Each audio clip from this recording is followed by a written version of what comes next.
A paz do Senhor, professores, a paz do Senhor Gilson, a paz do Senhor irmã Leide. A paz do Senhor. A paz do Senhor, meninos. Gil e Gil. Que bom estarmos mais uma vez aqui juntos, né? Em mais um episódio da EBD em Síntese Podcast. Amém. Hoje nós estudaremos a lição de número 3, né? Essa lição que inicia o nosso bloco de lições, né, na escatologia futura. Nós estudamos já, né, aquilo que já aconteceu, aquilo que está acontecendo, né, na lição 1 e na lição 2, e agora nós vamos estudar o que nós vamos esperar aí para os próximos anos, né, ou talvez para os próximos dias, ou pode ser também para as próximas As próximas horas. Próximos minutos, né? Quem sabe? Pode ser. Ao terminar esse podcast, outra gente nem consiga terminar. Né? Pois é verdade. Cremos assim, em nome de Jesus. Amém. E a nossa lição de hoje, né, tem por título O Arrebatamento da Igreja. Né? O nosso texto base está lá em 1 Tessalonicenses, capítulo 4, a partir do versículo 14, que nos diz assim: porque se cremos que Jesus morreu e ressuscitou, assim também aos que em Jesus dormem, Deus os tornará a trazer com ele. Dizemos-vos, pois, isto pela palavra do Senhor, que nós, os que ficarmos vivos para a vinda do Senhor, não precederemos os que dormem, porque o mesmo Senhor descerá do céu com alarido e com voz de arcanjo e com trombeta de Deus, e os que morreram em Cristo ressuscitarão primeiro, depois nós, os que ficarmos vivos, seremos arrebatados juntamente com eles nas nuvens, a encontrar o Senhor nos ares, e assim estaremos para sempre com o Senhor. Amém. Amém. Né? Amém, Jesus. A nossa esperança, não é? Nossa esperança, a esperança de todo cristão é o arrebatamento da igreja. E nós vamos falar sobre esse tema tão abençoado nesta lição de domingo. Né? O nosso Bíblia diz, nos fala lá em Apocalipse 3:11, né? Guarda o que tens para que ninguém roube a tua coroa, ou como está escrito, a tua recompensa, né? Na nossa lição. Amém. Então, nós vamos estudar, né, sobre esse tema, né? Mas o que é arrebatamento? Né? O que significa arrebatamento? Arrebatamento vem da palavra raptus, né? Retirada rápida. Então, nós cremos que será algo muito rápido, como a palavra nos diz, né? Num abrir e fechar de olhos. O que é um abrir e fechar de olhos, né? É mais ou menos aí 100, 150 milissegundos.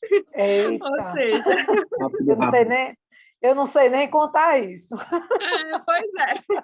Então, a cada 1 segundo, a gente pisca mais ou menos, em média, 5 vezes, né? A cada único segundo. Então, é algo muito rápido, né? Muito rápido. Não vai dar tempo de pedir perdão, não vai dar tempo de se converter, não vai dar tempo de aceitar Jesus, vai ser rápido demais.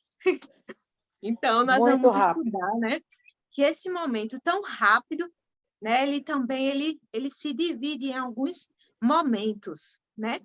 Primeiro, nós cremos, né, nós somos pré-tribulacionistas, né? Nós cremos que nós seremos arrebatados antes da grande tribulação. Então, essa vinda de Cristo, ela tem 2 momentos. O momento do arrebatamento, depois vem a tribulação, e o segundo momento, que é a vinda gloriosa de Cristo, a qual ele vai julgar todas as nações e reinará para sempre. Então, hoje nós vamos estudar esse primeiro momento do arrebatamento, que também, dentro do arrebatamento, né, nós temos 2 instantes. Aí, o primeiro, né, em que os mortos, eles ressuscitarão, e o segundo, em que nós seremos transformados. Então, tudo isso nós vamos estar estudando nessa lição. E para a gente abrir, né, para o início do arrebatamento, como aqui já foi muito bem descrito em 1 Tessalonicenses, vem a trombeta que vai soar, né? O dia do Senhor, ele vai vir com alarido, com voz de arcanjo, com trombeta de Deus. O que é alarido? O que é essa palavra? Eu estou Né? gostando muito dessa lição, sabia? Assim, tem umas palavras que a gente pode usar, né? Com muita facilidade, arrebatar, alarido, né? A gente conhece bem essas palavras aqui no Nordeste. Alarido, né? Aquele grande alvoroço, aquele grande barulho. Alarido seria uma gritaria de guerra, uma chamada para combate, né? Seria aí o significado de alarido. Então, nós ouviremos, né, o soar da trombeta, mas não é qualquer pessoa que vai ouvir, né? É o soar da trombeta do Senhor. E esse momento, né, ele é muito esperado, ele não é para quem ainda vai se preparar, né? Esse momento é para quem já está preparado, né? É preciso já estar preparado para este momento e já estar aguardando esse momento, né? Nós vemos na parábola das 10 virgens, né? Das 5 loucas e 5 prudentes, quando ali o Senhor Jesus ele vai contar aquela parábola e as loucas, né? Dizem, dai-nos do vosso azeite. Não, ide, né? Aos que vendem, as prudentes vão dizer, só que não dá mais tempo, na verdade. Então, não há tempo para nos prepararmos para o arrebatamento. Nós precisamos estar prontos, porque é algo muito rápido. E nós precisamos ter uma preparação, né? Como é que acontece essa preparação? Da mesma forma que aquela noiva, ela se prepara para o noivo, né? As suas vestes, né? Tinha ali as suas lâmpadas e toda aquela preparação, da mesma forma somos nós. Nós, enquanto cristãos, devemos estar sempre nos preparando. E como é essa preparação, né? Essa preparação ela vai acontecer por meio da nossa santificação, né? Nós precisamos ter uma vida santa, precisamos renunciar a nós mesmos. Essa preparação ela não vem de obras, né? Para que ninguém se glorie. Essa preparação não é simplesmente fazer o bem, fazer a caridade, né? Fazer obras aqui na terra, ser uma boa mãe, um bom pai, um bom filho, um bom marido. Não é apenas isso, mas é buscarmos viver conforme a palavra de Cristo nos instrui, né? Não é que nós vamos conseguir ser perfeitos, né? Nessa vida, nós sempre cometemos algum erro aqui, outro ali, mas que nós não venhamos nos gloriar nos nossos erros, né? A palavra do Senhor nos diz que nós devemos buscar ser perfeitos a cada dia, por mais que a gente não consiga chegar à perfeição, mas nós precisamos buscá-la, né? E como Paulo vai dizer que nós venhamos nos mostrar irrepreensíveis, né? Em toda a nossa maneira de viver, nós precisamos ser irrepreensíveis. Então, essa preparação, né, ela ocorre dessa forma, né? Na leitura da palavra, na oração, em buscar cada dia mais ser santo. A palavra do Senhor nos diz, né? Sede santos, porque eu sou santo. Amém? E quem ouvirá o som da trombeta, né? Justamente os salvos, aqueles que estão se preparando, aqueles que estão se santificando, porque esse soar da trombeta é para que nós estejamos para sempre com o Senhor, assim cremos que estaremos para sempre com o Senhor. Então, se eu não tenho prazer nas coisas do Senhor, como eu estarei para sempre com Ele? Não é? Se aqui eu não busco estar perto do Senhor, se aqui eu não tenho prazer na lei de Deus e na sua justiça, então, como que eu terei prazer em ir para o céu? O céu é para aqueles que têm prazer em Cristo, que o seu amor, o seu coração, o coração da noiva, né, tem que estar com o noivo.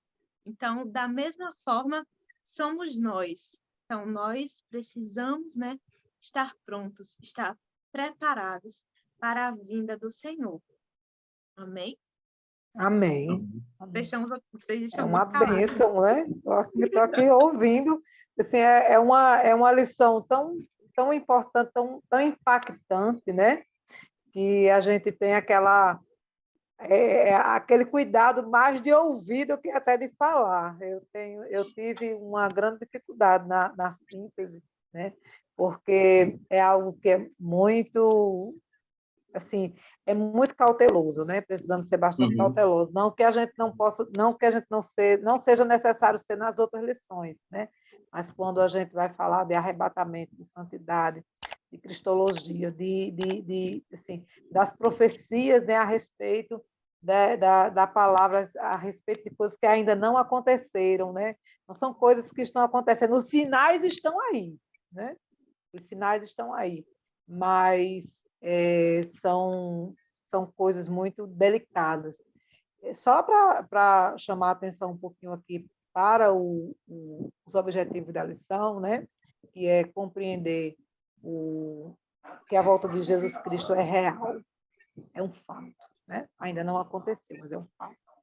Entender que Jesus nos garante a ressurreição para uma nova vida e aprender a sequência correta dos acontecimentos, né? Como Gil já falou a respeito da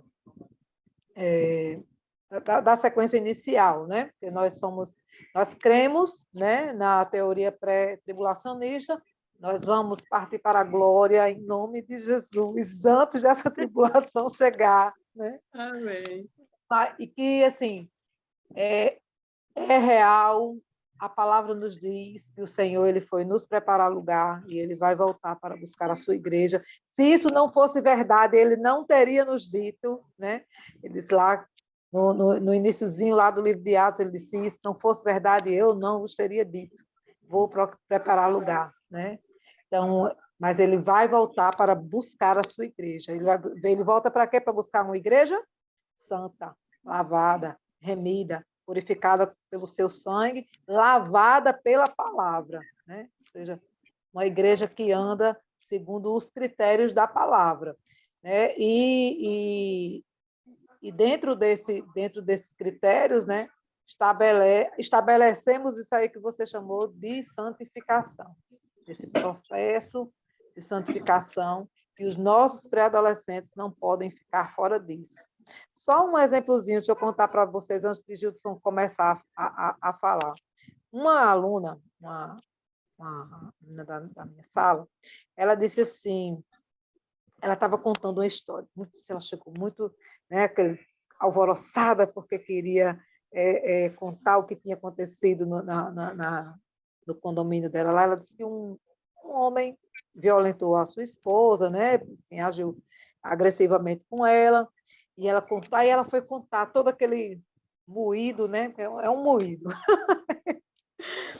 Quando ela parou de falar, eu fui e disse: deixa eu dizer uma coisa a vocês. Aí ela: diga, tia, diga, pode dizer. Eu disse: os sinais estavam lá. Os sinais que isso ia acontecer estavam lá a todo momento. Talvez essa mulher não tenha visto, como muitas pessoas, aí eu vou trazer agora para o nosso momento, né?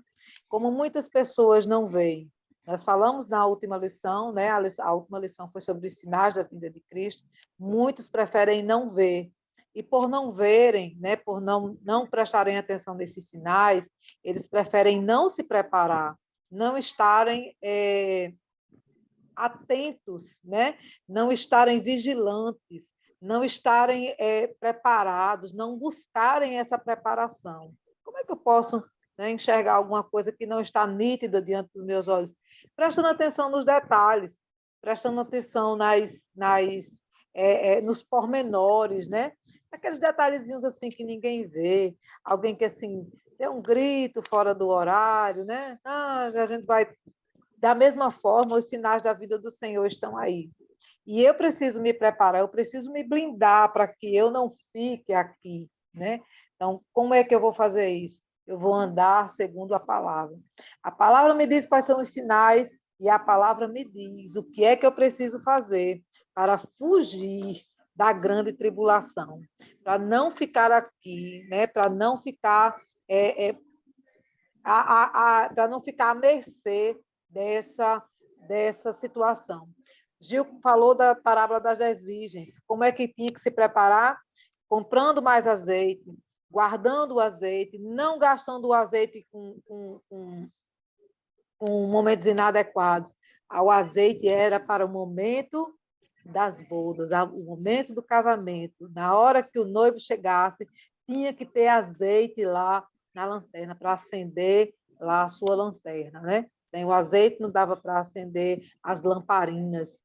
E aí, muitas vezes, nós deixamos esses sinais passarem diante de nós. Não guardamos o nosso azeite, não nos preparamos, e aí a oportunidade de ir e de ouvir o som da trombeta, né, ela vai passar. E as meninas ficaram olhando para mim, os alunos ficaram olhando para mim nesse momento, dizendo assim, tia, como é que você pode fazer isso? Uhum. Usar uma situação como essa para falar da vinda de Jesus. E eu disse, é verdade, né? Mas é verdade. Eu estou só tentando trazer para vocês uma realidade de uma coisa corriqueira, né? Para um momento que vai ser tão especial na nossa vida e a gente não pode passar desapercebido. E eles ficaram só balançando a É cabeça. importante, né, Meleide? Aproveitar todo o exemplo ali para puxar de volta para a aula. Todas as Foi uma oportunidades. oportunidade. Muito boa. Com esse desdobramento, eu consegui encerrar o assunto da violência doméstica, falar um pouquinho sobre a volta de Jesus, né? E sobre a preparação, e a gente conseguiu voltar para a aula. Uhum. Foi uma bênção. Amém. Gilson? Eu acho que talvez o ponto crucial dessa aula, irmã Leide, irmã Juliana e os professores que aqui estão conosco, é fazer os nossos alunos, os adolescentes, entenderem a importância de estarem preparados para o arrebatamento, né? O quanto antes eles tomarem consciência disso, melhor, porque eles vão passar na fase da adolescência, juventude, fase adulta, com isso na cabeça. Jesus vai voltar, isso pode ser a qualquer momento, e eu não posso ser pego de surpresa, eu tenho que estar preparado. Então, quanto antes eles tomarem consciência disso, melhor. E a gente tem um papel fundamental para que isso ocorra, né? Precisamos ensinar bem, debaixo de oração, com a ajuda do Espírito Santo, para que a palavra faça efeito na vida deles.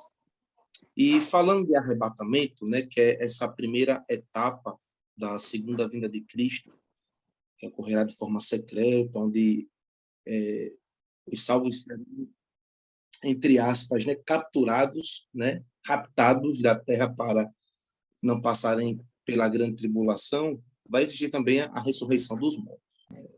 A nossa visão dispensacionalista traz várias ressurreições. Essa que a gente está falando é a do momento da ressurreição, que na leitura que a gente fez, o apóstolo Paulo disse que quem estiver morto, que estava em Cristo, vai ser arrebatado primeiro, vai ser ressuscitado, vai ser transformado e vai subir ao encontro do Senhor nos ares, depois nós, que estivermos vivos, vamos chegar lá. Então, quem morreu vai ser ressuscitado e transformado primeiro, depois nós, os que estivermos vivos. E quando a gente fala de ressurreição dos mortos, muito provavelmente vai surgir uma pergunta em sala de aula, porque os nossos pré-adolescentes já estão tendo contato com essas ideias, com essas filosofias, seja na escola ou nas redes sociais. Algumas perguntas. Uma delas é: existe vida após a morte? Quem nunca se perguntou sobre isso, né? Quem nunca se perguntou sobre isso? Seja quando... eu acho que a primeira vez que eu pensei sobre isso foi quando eu perdi um animal. Né? Um animal meu faleceu. Eu fiquei, o que se tem depois dessa vida? Será que existe alguma coisa, ou o mundo é restrito só a isso que a gente consegue ver e pegar e sentir? Então, os nossos pré-adolescentes, com certeza, eles já se depararam com essa pergunta. Existe vida após a morte? Na escola, eles já estão tendo e vão ter mais ainda contato com professores que dizem: a vida se resume a isso, a matéria. A gente morre, acabou. Os defensores do materialismo, né? Essa filosofia ateísta. Nós que somos crentes, nós somos cristãos que nos baseamos na palavra de Deus, acreditamos que existe vida, sim, após a morte. O próprio Jesus falou em João 11, ainda que morra, quem crê em mim viverá. Ou seja, já falando de uma morte que, em consequência, tem vida, né? Nós acreditamos que os crentes, aquelas pessoas que creem em Jesus, quando morrem, elas vão para o paraíso e ficam lá aguardando exatamente o arrebatamento, a volta de Cristo.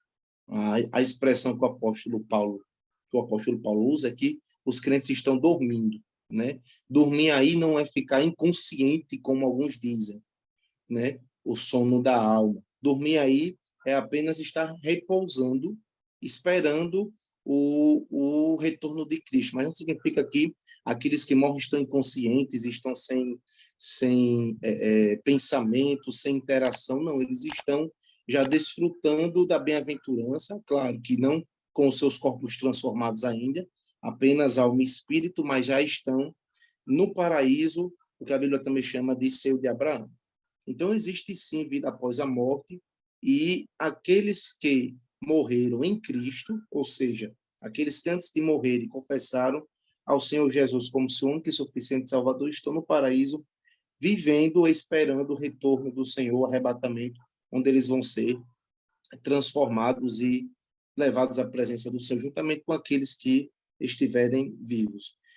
Um ponto importante que a gente precisa passar para os nossos alunos é que a nossa vida aqui, nesta terra, ela é passageira. O que a Bíblia chama que nós somos peregrinos. Nós não estamos aqui para sempre. Nós vamos passar. Inclusive, esse mundo vai passar. E o que nós precisamos atentar é para as escolhas que fazemos. As nossas escolhas precisam ser baseadas no nosso credo, naquilo que a gente crê, na nossa fé cristã, na palavra de Deus, que é o nosso manual de vida, a nossa bússola, a nossa direção, a palavra de Deus. Então, todas as nossas escolhas têm que estar baseadas com aquilo que acreditamos. Eu escutei uma vez alguém falando que o adolescente, o jovem, ele tem que fazer 3 escolhas muito importantes para viver bem futuramente. Ele precisa se atentar em qual a profissão que ele vai exercer. É uma escolha que o adolescente jovem faz. Ele precisa escolher com quem ele vai compartilhar as escovas de dente, ou seja, com quem ele vai se casar. E, por último, ele precisa escolher onde ele vai passar a eternidade. Essa aqui é a principal escolha, né? Essa aqui é a principal escolha. Então, essa vida ela é passageira. Essa vida vai passar. Nós vamos morrer um dia. Todos nós temos essa realidade. Eu não sei se Jesus voltar e a gente não vai enfrentar a morte, a gente vai ser arrebatado direto. Mas essa nossa vida aqui vai passar, como ela existe agora. E nós precisamos ter cuidado com as nossas escolhas, porque quem é desobediente à palavra de Deus vai ressuscitar, só que não para a vida eterna, mas para a morte eterna. Então, os mortos, eles vão ser ressuscitados, né, no momento mais futuro, na escatologia. Mas todos vão ser ressuscitados. Os que morreram em Cristo para a vida eterna com o Senhor, com o corpo transformado, semelhante ao de Jesus. Mas quem morreu em desobediência vai ressuscitar para a morte eterna.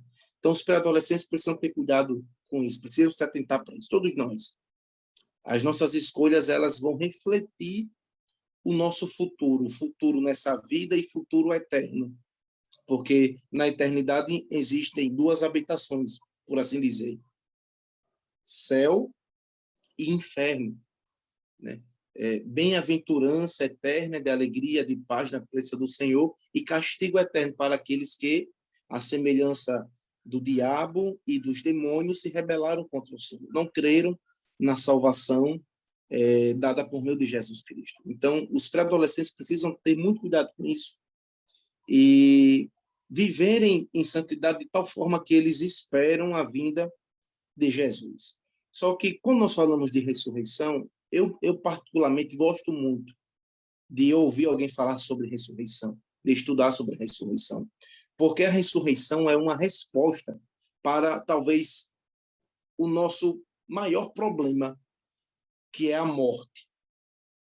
Nós falamos que nosso maior problema é o pecado, e, em certo sentido, está correto, só que o pecado ele traz uma consequência, que é a morte. A morte existe por causa do pecado. E a palavra de Deus nos diz que o último inimigo nosso, ou seja, a última etapa para a gente ser vitoriosos mesmo, vai ser quando a morte for vencida. Nosso último inimigo é a morte. Ou seja, a morte é um inimigo nosso. Porque a morte, numa lógica humana, ela não fazia parte do projeto de Deus.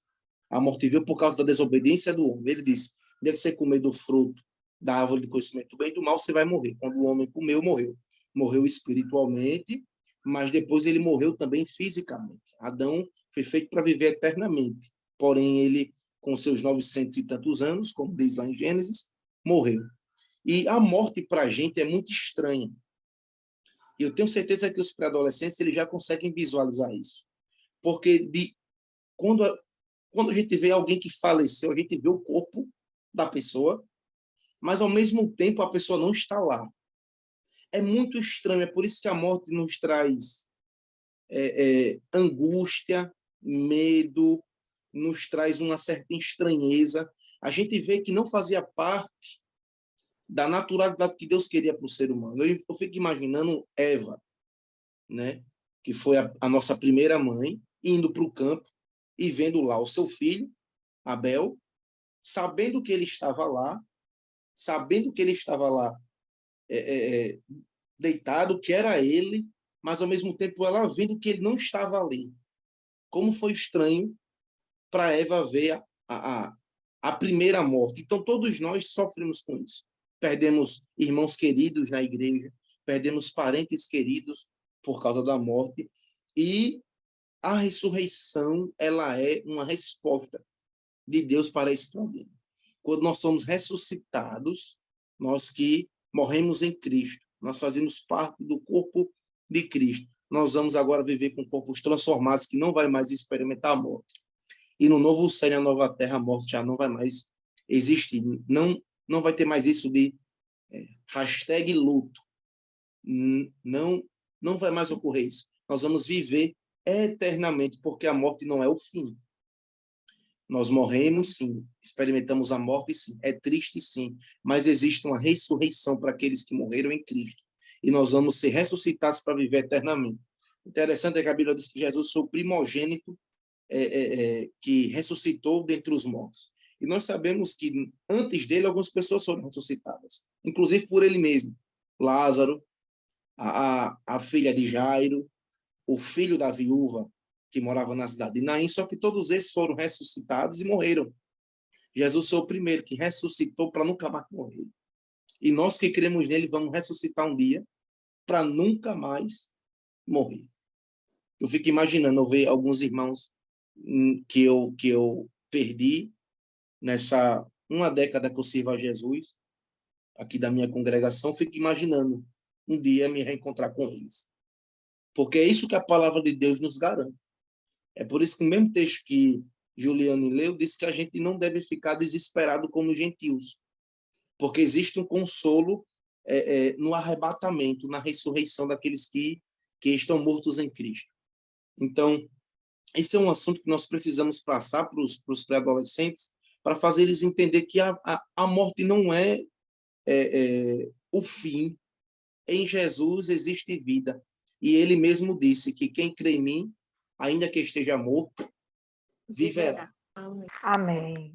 É um assunto muito profundo, né? A questão da lição, eu vi aqui uma palavra que ela é fundamental, talvez seja a palavra-chave dessa lição, né? No tópico B, né? No subtópico B do segundo ponto da lição, diz assim, temos que fazer escolhas.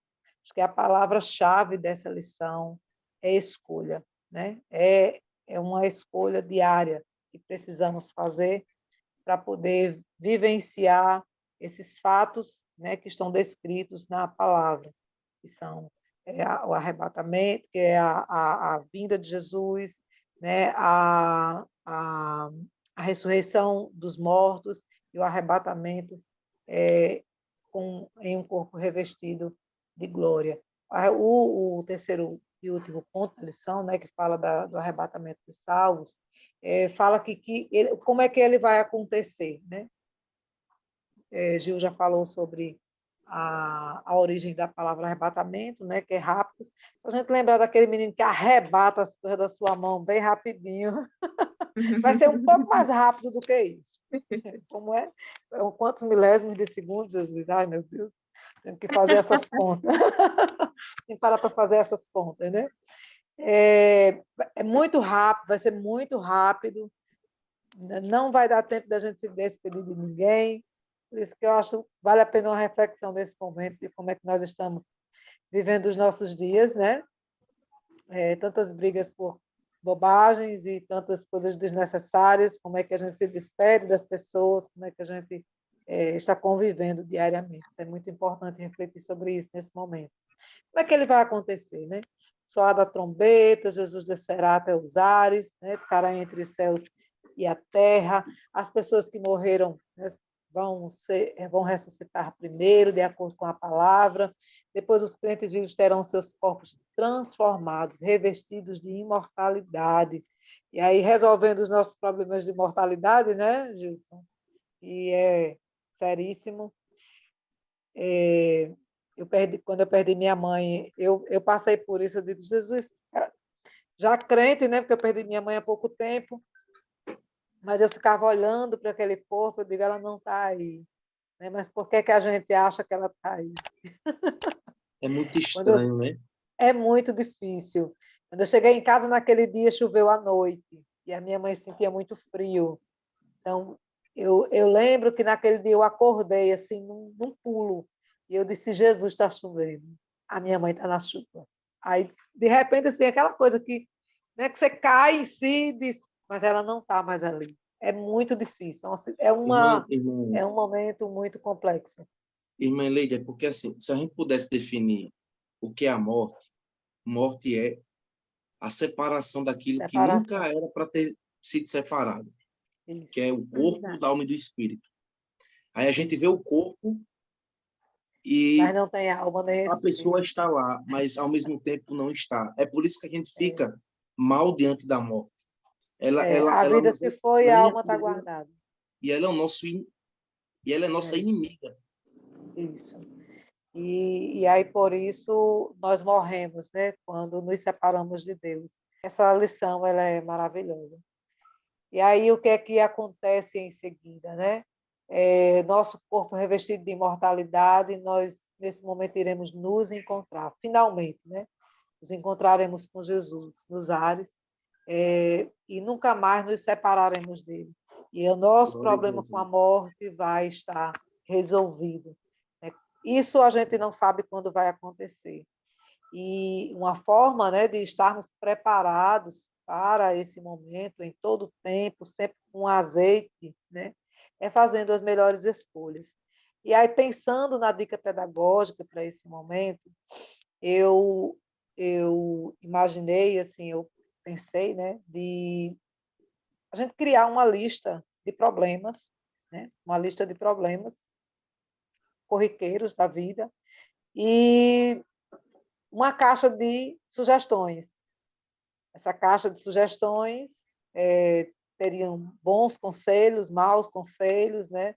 Conselhos segundo os amigos, conselhos segundo a palavra. A Bíblia diz que aquele que não anda segundo a palavra, ele anda à mercê da própria sorte, né?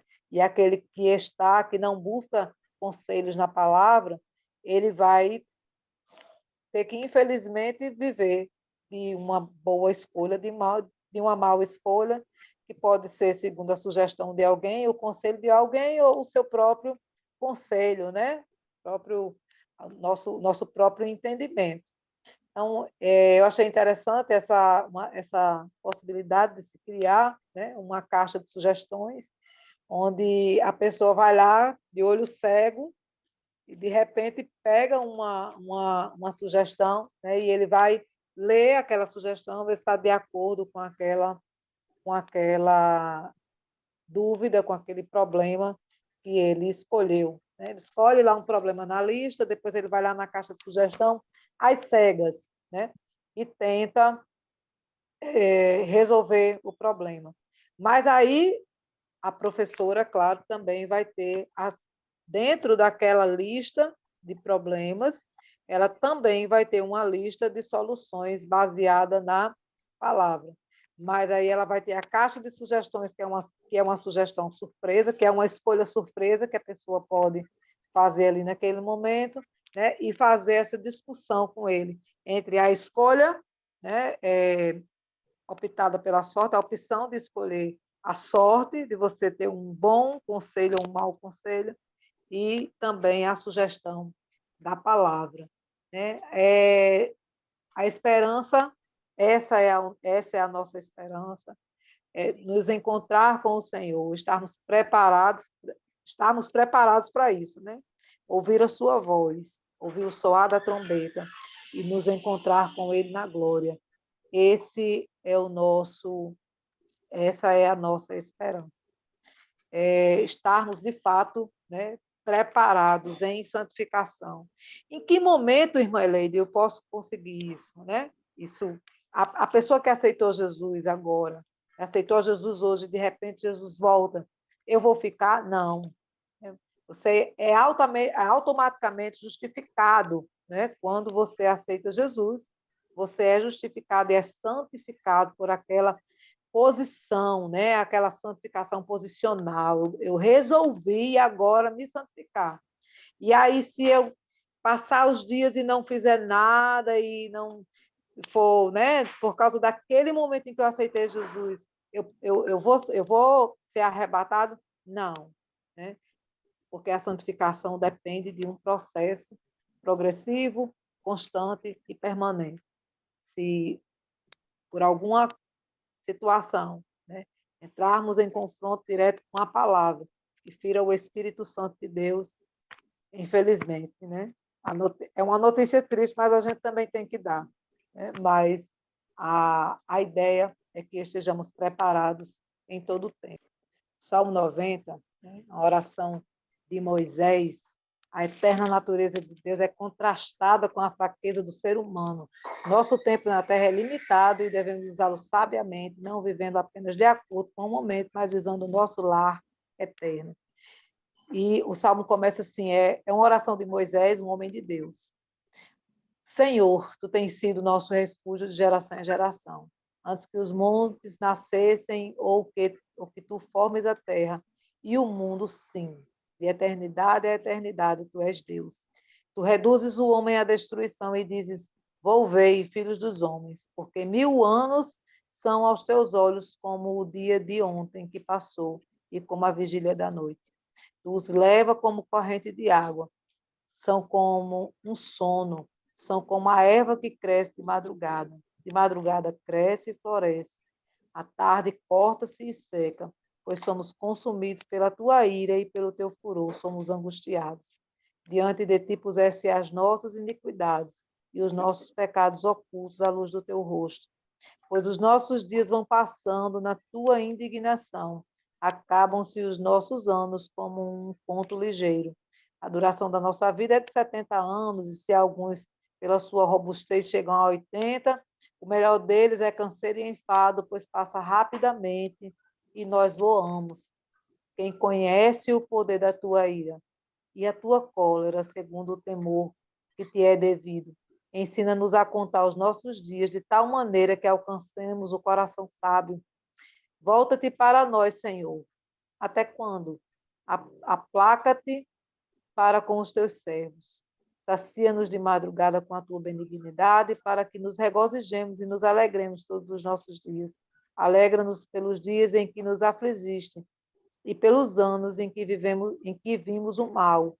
Apareça a tua obra aos teus servos e a tua glória sobre os teus filhos.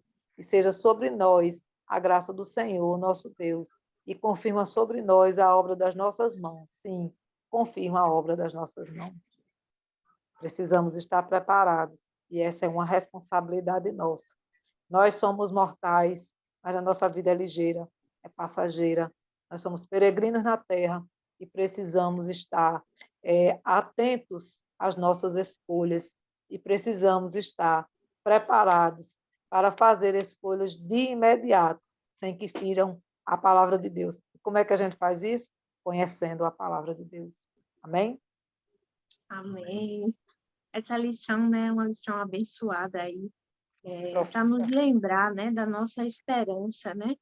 Que a nossa esperança é a vinda do Senhor. Nós estamos neste mundo, mas nós não somos dele. Precisamos nos lembrar todos os dias, né? Nos santificar todos os dias. Porque, como o apóstolo Paulo vai dizer, se nós esperamos no Senhor apenas para esta vida, nós somos os mais miseráveis dos homens, né? Então, a nossa vida está em Cristo. Nós temos vida além desta aqui, né? Nós estamos esperando pelo momento em que seremos transformados, né? Em que os nossos corpos serão transformados. Então, nós devemos estar firmes nessa esperança, né? Passar essa esperança também através dessa aula, né? Que nós estejamos ali ensinando para os pré-adolescentes, e o coração deles também estejam firmes nessa esperança, pois a razão da nossa fé é essa esperança de nos encontrarmos com Cristo. Amém? Amém. Amém. A paz do Senhor. Amém. A próxima lição nós vamos estudar sobre o quê? Os corações deles ardam, né? Os corações deles ardam com essa palavra que é maravilhosa, né? E a próxima lição é sobre o Tribunal de Cristo. Eita, Jesus! Amém. Ainda bem que esse é o Tribunal de Cristo, vai ser só bênção desse tribunal. Depois do tribunal, aí vem as bodas do Cordeiro. Aí é mais bênção ainda. Aí é nessa que nós vamos festejar.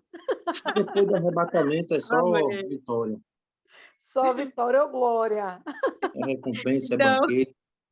Até a próxima aula. Paz do Senhor. Paz do Senhor. A paz do Senhor, queridos.